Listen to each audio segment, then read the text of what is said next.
Good afternoon. Well, we just had a meeting with the Secretary General, Antonio Guterres. Very useful, helpful meeting. We spoke about a diversity of issues, and especially about the situation in Venezuela, which has been censored in many ways by the media all over the world. Venezuela, after the election of the National Constituency Assembly, is in peace. The opposition was defeated by the democracy, by the votes of the people. More than 8 million Venezuelans elected the National Constituent Assembly that is working with the constituted powers, with the executive, with the parliament, with the electoral power, with the citizen power in Venezuela.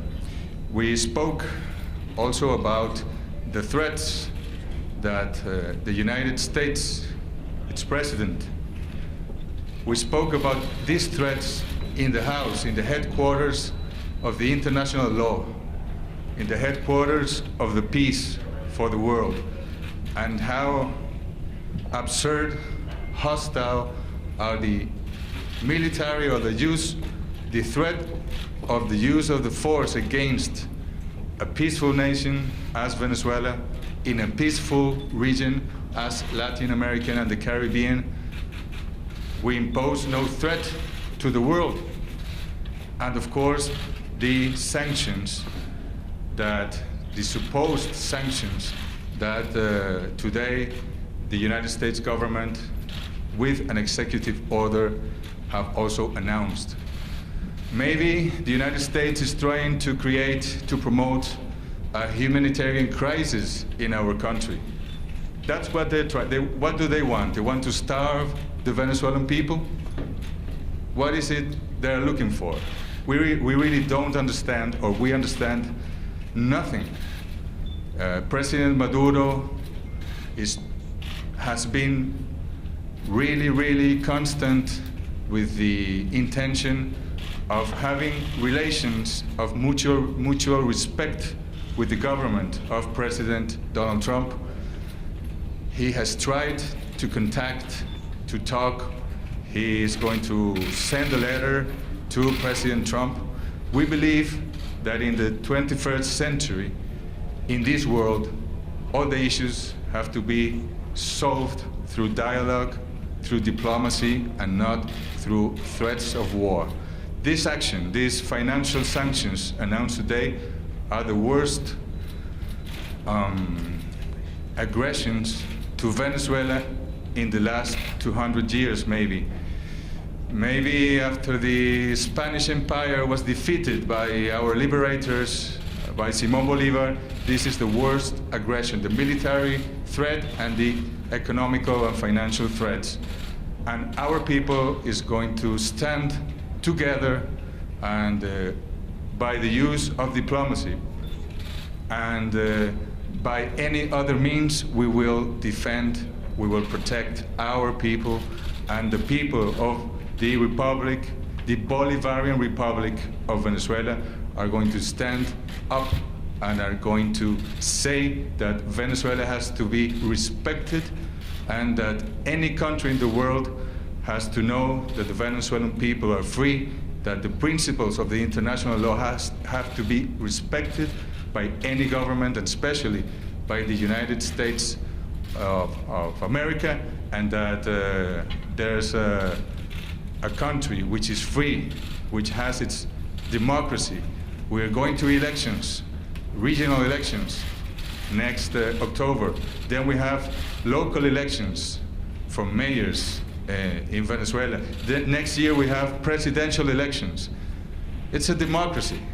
And I don't know what the United States is trying to make a strange case about Venezuela, but we're clear of our position, and we're going to defend our people and our democracy with all the means that we have.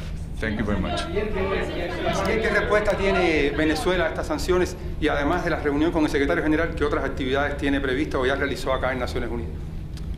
Nosotros, todas las amenazas que hemos recibido por parte de los Estados Unidos, tienen su respuesta. En primer lugar, la procura del diálogo. Hablando se entiende la gente civilizada. La imposición de sanciones o la pretendida imposición de sanciones, como también las amenazas militares, corresponden a la política no civilizada. Estamos en la casa de las leyes, del derecho internacional, de los principios elementales de la Carta de las Naciones Unidas, del respeto a la soberanía de los pueblos, de la no injerencia, de la no intromisión.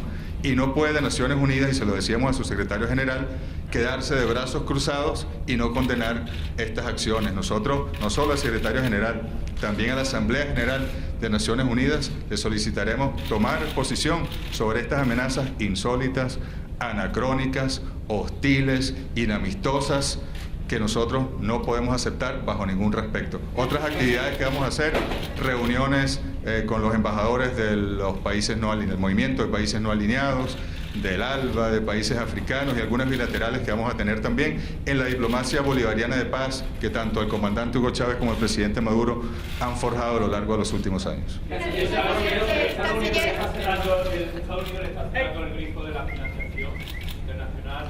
¿Qué alternativas tienen para captar liquidez y así poder seguir operando?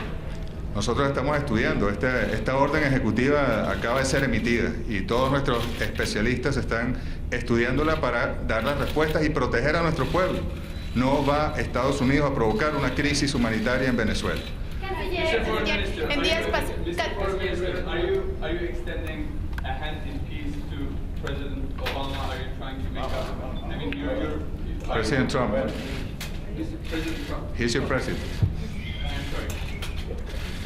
Sorry for that. We have always extended since President Clinton, President Bush, President Obama, and President Trump. We have always extended not only our hands, our arms, our souls to have relations of mutual respect with Venezuela and with the rest of the world. El secretario general de Naciones Unidas en días pasados criticó se puede decir, las intenciones de Estados Unidos de una intervención militar en Venezuela. Usted tuvo la reunión el día de hoy con el secretario general. ¿Cuál fue la posición al respecto? ¿Hablaron sobre el tema? ¿Qué va a hacer Naciones Unidas para restablecer, como ha pedido el secretario general, el diálogo entre el gobierno y la oposición? El secretario general efectivamente condenó, como lo hicieron incluso los países que visitó el vicepresidente de Estados Unidos, Mike Pence, que son países que tienen diferencias con Venezuela en la región y sin embargo Colombia, Panamá, Chile, claramente le dijeron al vicepresidente de Estados Unidos que las intervenciones y amenazas de uso de la fuerza en la región latinoamericana y caribeña no tienen cabida en el siglo XXI. Y sabemos que el secretario general también está analizando estas decisiones que acaba de tomar el gobierno del presidente Donald Trump y sabemos que él va a acompañar la paz, que él va a acompañar la solución pacífica de cualquier controversia que exista y que por supuesto va a proteger al pueblo venezolano desde la Casa de la Paz, que son las Naciones Unidas. Mr. Minister, dijo que no aceptaba la intervención militar.